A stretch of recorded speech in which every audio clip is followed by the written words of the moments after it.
ডাকসু নির্বাচনে কারা হচ্ছেন প্রার্থী, কে এগিয়ে, কত প্যানেল? নির্বাচনকে ঘিরে বেশ নির্বাচনী আমেজ ঢাকা বিশ্ববিদ্যালয় ক্যাম্পাস জুড়ে।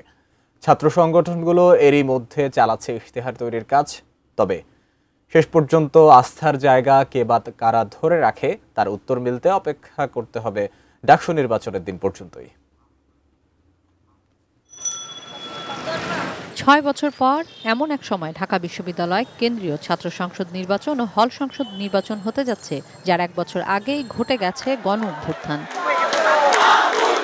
এবারে ডাকসু নির্বাচনকে ঘিরে মনোনয়নপত্র নিতে স্বতন্ত্র প্রার্থীদের হিড়িকটা শুরুর দিকে কিছুটা চোখে পড়ার মতোই। তবে প্যানেল হতে পারে ৬টি, যার মধ্যে থাকতে পারে ছাত্রদল, ছাত্র শিবির, গণতান্ত্রিক ছাত্র সংসদ, ছাত্র অধিকার পরিষদ, বাম সংগঠন আর স্বতন্ত্র প্যানেল। অ্যান্টিব্যাকটেরিয়াল অ্যাডিটিভ যুক্ত সেরা ওয়াটার ট্যাঙ্ক বিশুদ্ধ পানিতে ব্যাকটেরিয়া জন্মাতে দেয় না।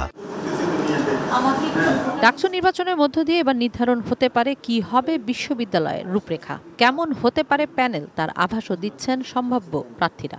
আমরা আর সেই বিগত সময়ের মাসল পাওয়ার, ব্ল্যাক মানি, দখলদারিত্বের যে রাজনীতি, সেই রাজনীতিতে আমরা যেতে চাই না। প্যানেলটি আমাদের এই কমিউনিটি কেন্দ্রিক হবে, যতটা না ছাত্র সংগঠন তার চেয়ে বেশি একটা কমিউনিটি কেন্দ্রিক আমরা সেই প্যানেলটি করব।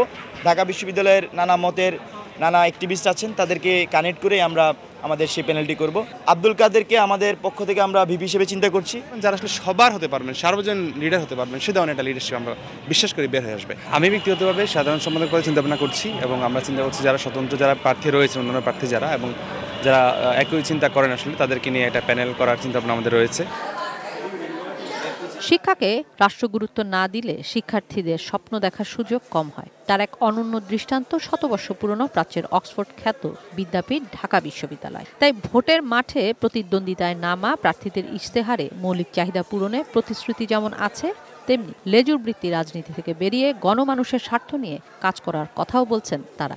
নির্বাচনের পরপরই প্রত্যেকটা স্টুডেন্টের তার যোগ্যতা এবং তার প্রয়োজন অনুযায়ী তার ইন্টার্নশিপ বা পার্ট টাইম জবের ব্যবস্থা করা, আর যারা বিশ্ববিদ্যালয়ে পেরিফেরির ভিতরে থাকেন তাদের জন্য আউটসোর্সিংয়ের ব্যবস্থা করা, বিশ্ববিদ্যালয়ে আরও ডাইভার্সিফাই জায়গায় নিয়ে আসা এবং বিশ্ববিদ্যালয়ের যে রাজনৈতিক সংগঠনগুলো রয়েছে তাদের যে ধারা, তাদের যে কার্যক্রম, সেগুলোরও গুণগত পরিবর্তন নিয়ে আসা। একটি গবেষণা ভিত্তিক এবং স্কিল বেসড বিশ্ববিদ্যালয় রূপান্তরের জন্য ঢাকা বিশ্ববিদ্যালয়ে যত ধরনের ফ্যাসিলিটিস দরকার শিক্ষার্থীদের, এটাকে কেন্দ্র করে আমরা ইশতেহার ঘোষণা করব।